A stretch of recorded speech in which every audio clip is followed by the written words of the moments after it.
வணக்கம். நான் ஜோதிட முனைவர் டாக்டர் ஏ ஜெகதீசன். இன்றைய பதிவில் நம்ம பார்க்க போறது மூல நட்சத்திரம் 1ஆம் பாதம் மாமனாருக்கு ஆகாது, ஆயில்ய நட்சத்திரம் 1ஆம் பாதம் மாமியாருக்கு ஆகாது அப்படின்னு சொல்லிட்டு இருக்காங்க. இது ஆகாதுன்னு தான் சொல்லியிருக்காங்க. மாமியார் மாமனார் இருக்கக்கூடாதுன்னு சொல்லல, அதை நல்லா புரிஞ்சுக்கணும். ஆகாதுன்னு தான் சொல்லியிருக்காங்க. என்ன காரணம் அப்படிங்கிறது அதுக்குண்டான விளக்கத்தை இந்த பதிவுல பார்க்கலாம்.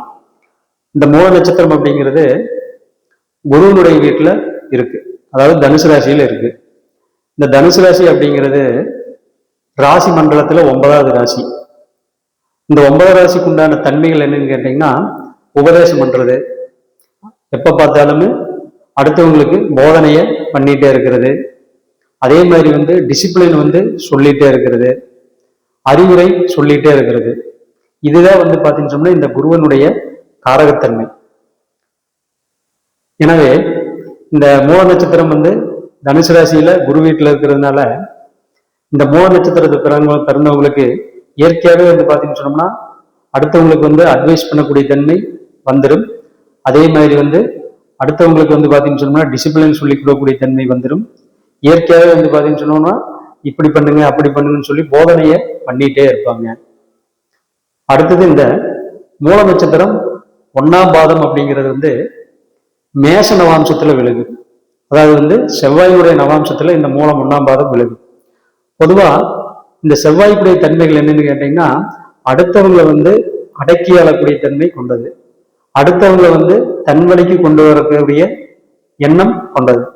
அப்போ இந்த மூல நட்சத்திரம் 1ஆம் பாதம் மேசராசியில் விழுகிறதுனால அவங்களுக்கு இயற்கையாவே அடுத்தவங்களை பாத்தீங்கன்னு சொன்னா தன்னுடைய வழிக்கு கொண்டு வரக்கூடிய மனப்பாங்கு அதிகமா இருக்கும், அடக்கி ஆளக்கூடிய தன்மை அதிகமா இருக்கும். அப்போ இந்த மூல நட்சத்திரம் 1ஆம் பாதம் அப்படிங்கிறது குருவனுடைய தன்மைகளையும் செவ்வாயினுடைய தன்மைகளையும் ஒருங்கே கொண்டது. எனவே இந்த மூல நட்சத்திரம் 1ஆம் பாதம் பாத்தீங்கன்னு சொன்னோம்னா திருமணத்தை நீங்க பண்ணும்போது அவங்களுக்கு இயற்கையாவே உங்கள்கிட்ட அட்வைஸ் பண்ணிட்டே இருப்பாங்க, உங்களை அவங்க வழிக்கு கொண்டு போறத பார்ப்பாங்க. அவங்க சொல்றது கேட்கலன்னா அவங்களுக்கு கோபம் வரும்.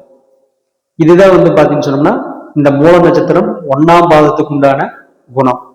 அப்போ கல்யாணத்துக்கு முன்னாடி அப்பா பேச்சையும் அம்மா பேச்சையும் கேட்டுட்டு இருக்கிற ஒரு பையன் கல்யாணம் பண்ணினதையுமே மனைவி வச்சு கேட்டா யாருக்குமே கோபம் வரத்தான் செய்யும். குறிப்பா அப்பாவுக்கு அதிகமா கோபம் வரத்தான் செய்யும். அப்போ அந்த இடத்துல கல்யாணத்துக்கு அப்புறம் அப்பாவுடைய உபதேசங்களும் அறிவுரைகளும் அந்த பையன்கிட்ட எடுபடாது. ஆனா இந்த பொண்ணுடைய ஆதிக்கம் கொஞ்சம் அதிகமா இருக்கு, டாமினேஷன் அதிகமா இருக்கும். இந்த பொண்ணு சொல்றபடிதான் அந்த பையன் கேட்க வேண்டிய சூழ்நிலை வரும். அப்படி வரும்போது மாமனாருக்குன்னு மருமகளுக்குன்னு கருத்து வேறுபாடு வரும். இதைத்தான் பாத்தீங்கன்னு சொன்னோம்னா மூல நட்சத்திரம் 1ஆம் பாதம் மாமனாருக்கு தோஷம்னு சொல்லியிருக்காங்க. மாமனாருக்கு ஆயுள் போகும் நல்லா சொல்லலீங்க, இதைத்தான் சொல்லியிருக்காங்க. அப்போ பொதுவாகவே இந்த மூல நட்சத்திரம் 1ஆம் பாதம் மாமனார் ஆயுளுக்கு தோஷம் இல்லை, மருமகளுக்கும் மாமனாருக்கும் கருத்து வேறுபாடுகள் வரும். மற்றபடி வேற எந்த பாதிப்பும் பண்ணாது, மாமனாருக்கு ஆயுள் எல்லாம் பாதிக்காது. பொண்ணு எப்பவுமே புத்திசாலித்தனம் இருக்கிறதுனால இந்த பொண்ணுடைய ஆதிக்கத்துக்கு எல்லாருமே கட்டுப்பட வேண்டிய சூழ்நிலை வரும். அதுவும் இல்லாம கணவரும் பாத்தீங்கன்னு சொன்னோம்னா வீட்டுக்காரரும் அந்த பொண்ணு சொல்றபடிதான் கேட்பாரு, அம்மா சொல்றபடி கேட்க மாட்டாரு. அப்ப இயற்கையாவே என்னன்னு கேட்டீங்கன்னா மாமியாருக்கும் மருமகளுக்கும் சங்கடங்கள் வரும். எனவே இந்த ஆயில்யம் நட்சத்திரம் 1ஆம் பாதம் மாமியாருக்கு ஆகாதுன்னு சொல்லியிருக்காங்க. இன்னொன்னு பொதுவா இந்த 4வது வீடு கடகராசி அப்படிங்கிறது நம்ம வீட்டுல பாத்தீங்கன்னு சொன்னோம்னா கிச்சனை குறிக்கக்கூடிய, அதாவது சமையல் பண்ணக்கூடிய அமைப்பை குறிக்கும். அத்தனை நாள் பாத்தீங்கன்னு சொன்னோம்னா வீட்டுல மாமியார் தான் சமைச்சிட்டு இருப்பாங்க.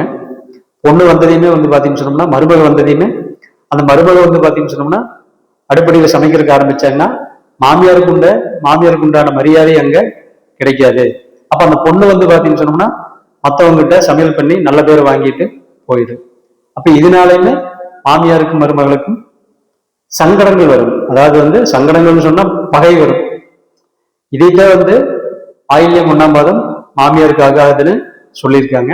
மற்றபடி இந்த பொண்ணுனால மாமியாருக்கு உண்டான ஆயுள் வந்து பாதிக்காது, கருத்து வேறுபாடுகள் வரும், அவ்வளவுதான். இதைத்தான் வந்து சொல்லியிருக்காங்க. ஆயில்யம் 1ஆம் பாதம் மாமியாருக்கு ஆகாதுன்னு. மற்ற பிரச்சனைகளும் இதுல இல்லை. நன்றி, வணக்கம்.